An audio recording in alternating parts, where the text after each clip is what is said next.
We will move on to wildlife habitat preservation. And following the prescribed plan, this question will go to Tony LaFountain. The March 2006 open space update identified recreation potential, geological features, and significant wildlife habitat, all as equally important and as the second most important attributes.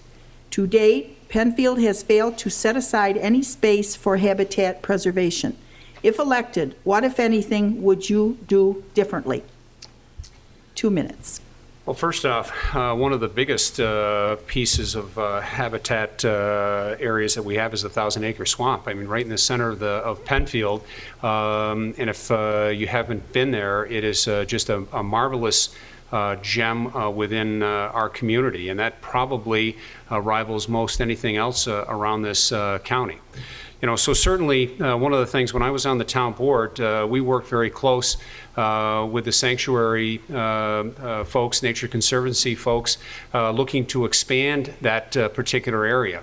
Now, certainly that's not the only area in Penfield, and there may be others that we want to take a look at. Certainly we just got done talking about Sherwood Fields and an opportunity to do some things there. And I think what we have to do is that any park land that we continue to bring in or expand any of our parkland, look for opportunities to expand the habitat overall.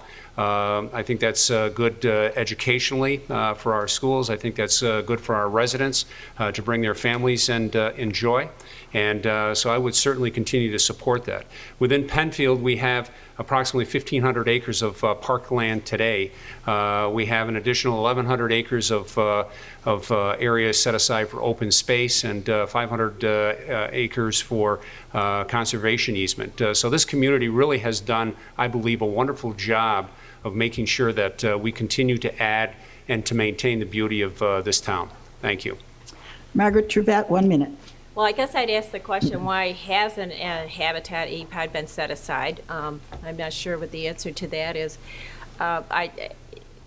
Because there is so much in Penfield to draw upon environmentally and with all different spots to be preserved, I would ask to have the specialists, the people that know a lot more than I know about habitats, to come in and give their opinions and give their expertise and tell us about which areas of Penfield would be the best to set these EPODs up. And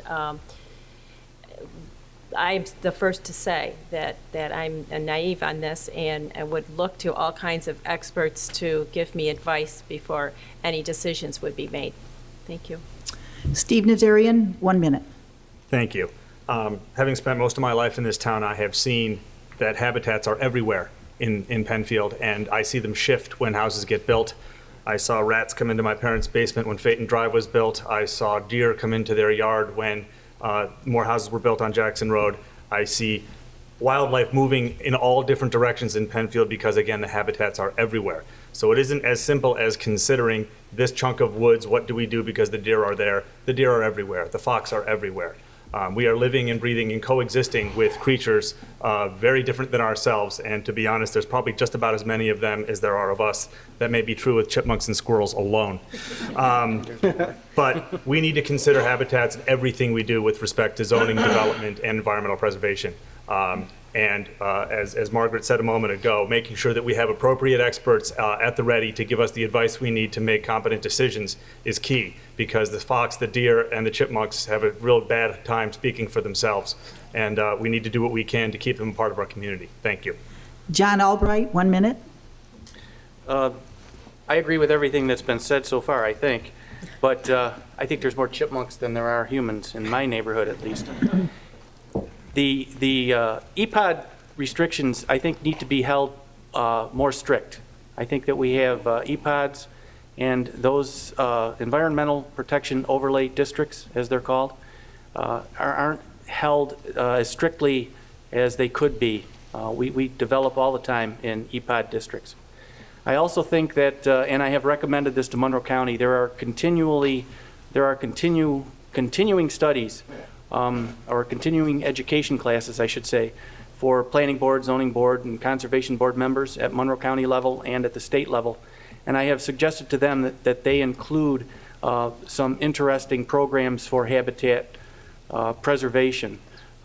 It's not necessarily that we don't build or do something in a particular habitat area, but that we provide a place for those animals that are displaced to go that is safe and not going to interfere with us.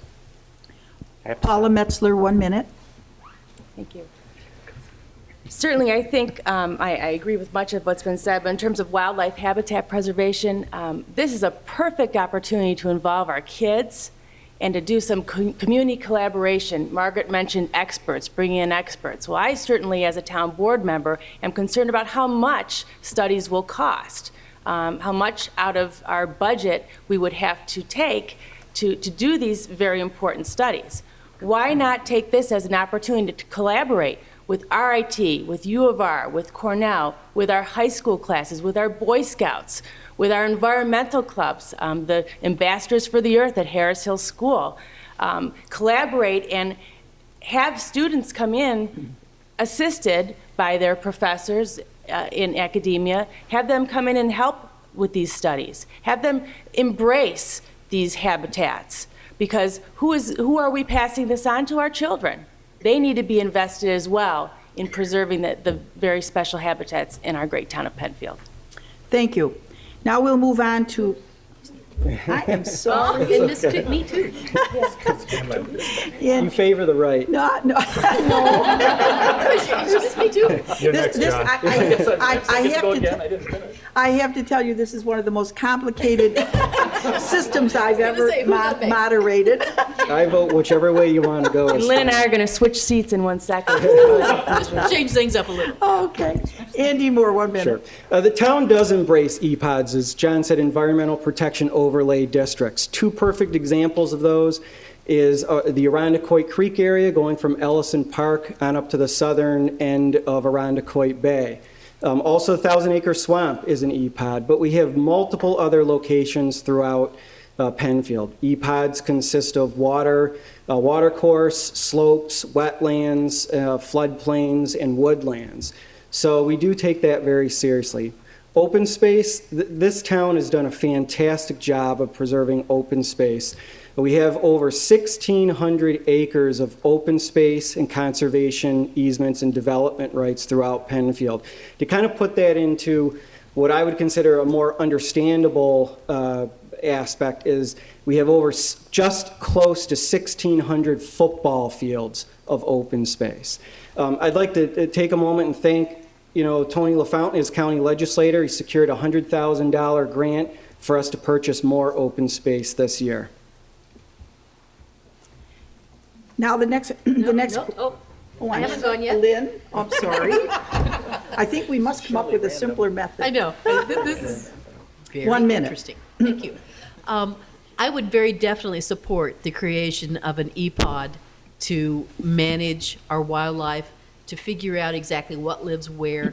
I don't think it's as big an issue because of our open space. I think we need to really focus on where that wildlife is living right next to us. I have quite a wildlife assortment in my backyard. One morning I got up to 23 wild turkey making a heck of a noise in my backyard. I had to kill them. So one of the reasons why I love living here in Penfield is because of the wildlife, and we can and should do a better job of trying not to interfere with them living here because they were here before we were. So when we go out and we allow a development, we need to be very, very careful that the displaced animals actually have some place to go and educate our people, our citizens, about how to leave them alone and how to let them have their lives with as little interference from us as possible. So I think it's very important to see about an EPOD and to protect our wildlife. Thank you. Did everyone? That's it. We're all